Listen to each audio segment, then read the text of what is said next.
Hello everyone, rhythms of rhyme के unfilter talk में आज हम बात करेंगे महबूब खान की फिल्म मदर इंडिया की, जो उनकी अपनी ही 1940 की फिल्म औरत का रीमेक है। यह फिल्म भारतीय सिनेमा की सबसे महत्वपूर्ण फिल्मों में से एक मानी जाती है और बॉलीवुड की मेलोड्रामेटिक स्टोरी टेलिंग के लिए एक ब्लूप्रिंट के रूप में देखी जाती है। यह एक एपिक ड्रामा है जो रेजिलियंस, मदरहुड और सोशल जस्टिस की कहानी बुनता है और इसके साथ साथ न्यूली इंडिपेंडेंट इंडिया के सम्मान और प्रोग्रेस के संघर्ष की कहानी दर्शाता है। नरगिस, सुनील दत्त, राजेंद्र कुमार और राजकुमार द्वारा अभिनीत यह फिल्म एक विजुअल और इमोशनल स्पेक्टिकल है जो आज भी दर्शकों के दिलों को छूती है। हम मदर इंडिया की तुलना औरत से भी करेंगे और देखेंगे कि रीमेक में क्या बदलाव आए हैं। सबसे पहले फिल्म के प्लॉट की बात करते हैं। यह फिल्म राधा यानी नरगिस की कहानी है, जो एक पॉवर्टी स्ट्रिकन महिला है और अपने पति शामू यानी राजकुमार के उसे छोड़ने के बाद कठिनाइयों का सामना करती है। शामू एक फार्मिंग एक्सीडेंट में अपंग हो जाता है और अपनी हेल्पलेसनेस की शर्मिंदगी ना सहन कर पाने के कारण परिवार को छोड़कर चला जाता है। राधा पर एक चालाक मनी लेंडर सुखिया लाला यानी कन्हैया लाल का कर्जा भी होता है, लेकिन वह अकेले अपने बेटों रामू यानी राजेंद्र कुमार और बिरजू यानी सुनील दत्त की परवरिश करती है। रामू अपनी मां के वर्चुअस पाथ पर चलता है, जबकि बिरजू अन्यायपूर्ण व्यवस्था के खिलाफ विद्रोह करता है और अंततः एक डाकू बन जाता है। कहानी की शुरुआत राधा और शामू की भव्य वेडिंग से होती है, जिसे चालाक मनी लेंडर सुखिया लाला से लिए गए कर्ज से फाइनेंस किया जाता है। शादी के बाद ग्रामीण जीवन की कठोर सच्चाइयां और कर्ज का बोझ उनके जीवन पर भारी पड़ने लगता है। एक फार्मिंग एक्सीडेंट में शामू अपने दोनों हाथ खो देता है और असहायता की शर्मिंदगी के कारण अपने परिवार को छोड़कर चला जाता है।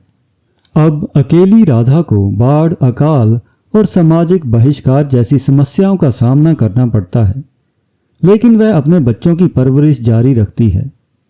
वर्षों बाद राधा के दो जीवित बेटे अलग अलग रास्तों पर चलते हैं। रामू, जो अपनी मां की सहनशीलता और धार्मिकता का प्रतीक है, और बिरजू, जो अपने संघर्षों से कड़वा हो गया है और सुखिया लाला तथा फ्यूडल सिस्टम से घृणा करने लगता है। बिरजू की शरारतें धीरे धीरे क्रिमिनलिटी में बदल जाती हैं, जो चरम पर तब पहुंचती है जब वह रूपा यानी सुखिया लाला की बेटी के विवाह के दिन पर डाकू बनकर लौटता है। फिल्म के ड्रामेटिक क्लाइमैक्स में बिरजू सुखिया लाला की हत्या कर देता है और रूपा को अगवा करने की कोशिश करता है, जिससे राधा को अंतिम बलिदान देना पड़ता है। न्याय और नैतिकता की रक्षा के लिए वह अपने ही बेटे को गोली मार देती है।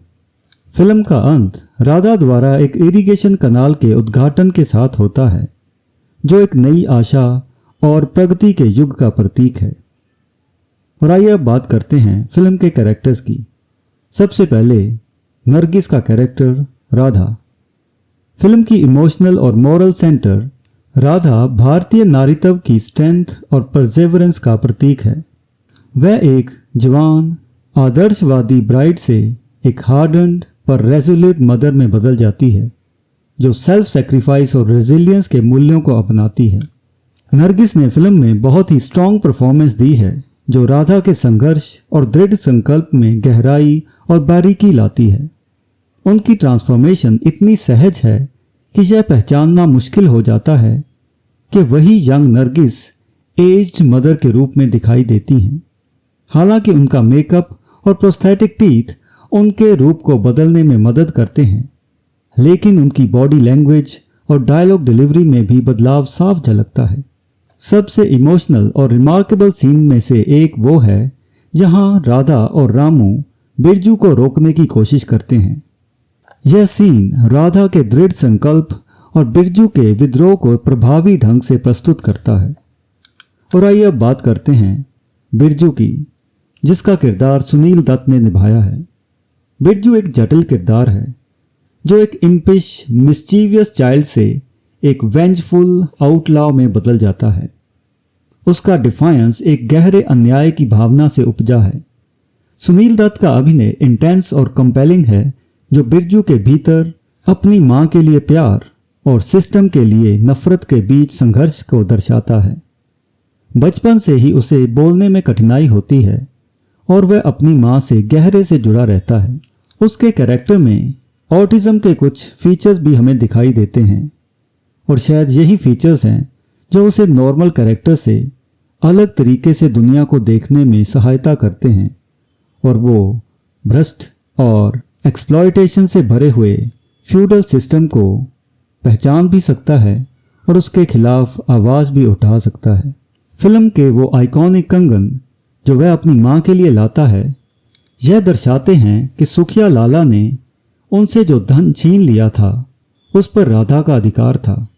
हालांकि जिन सीक्वेंसेस में वो लड़कियों से छेड़छाड़ करता है वो सीन ओवर एक्सटेंडेड और रेपिटेटिव लगते हैं, लेकिन फिर भी बिरजू का चरित्र एंग्री यंग मैन के कई पहलुओं को पूरा करता है। मनी लेंडर्स के शोषण के खिलाफ उसका गुस्सा, सुखिया लाला की हत्या करके और उसके द्वारा बनाए गए फॉर्ज्ड रिकॉर्ड्स को जलाने का दृढ़ संकल्प। यह रिकॉर्ड सिर्फ बिरजू के परिवार के नहीं बल्कि पूरे गांव के शोषण का प्रतीक थे। यही कारण है कि कुछ पलों में रामू भी उसकी हरकतों का समर्थन करता हुआ दिखता है। और अब बात करते हैं रामू की, जिसका किरदार राजेंद्र कुमार ने निभाया है। बिरजू के विपरीत रामू सद्गुण और आज्ञाकारिता के मार्ग पर चलता है। वह राधा की एक बेटर फ्यूचर की आशा को दर्शाता है और एक डिसिप्लिन्ड और राइटियस सिटीजन के आइडियलिस्टिक विजन को प्रस्तुत करता है। हालांकि राजेंद्र कुमार को कम स्क्रीन टाइम और कम डायलॉग्स मिलते हैं, लेकिन वह अपने विद्रोही भाई के काउंटर बैलेंस के रूप में कार्य करते हैं। रामू का अपने भाई के प्रति प्यार और सहानुभूति इस लेवल तक है कि जब वो उसकी पत्नी चंपा को थप्पड़ भी मारता है तब भी वो बिरजू से गुस्सा नहीं करता। और इस तरीके से हम कह सकते हैं कि रामू और राधा दोनों बिरजू की मानसिक डिसेबिलिटी को बहुत सहानुभूति के साथ देखते हैं और उससे प्यार करना कभी नहीं छोड़ते। और अब बात करते हैं शामू के रूप में राजकुमार की।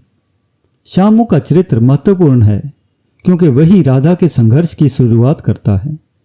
शुरुआत में वह एक हार्ड वर्किंग व्यक्ति के रूप में दिखाया गया है, लेकिन अपनी किस्मत को बिना किसी विरोध के स्वीकार कर लेता है।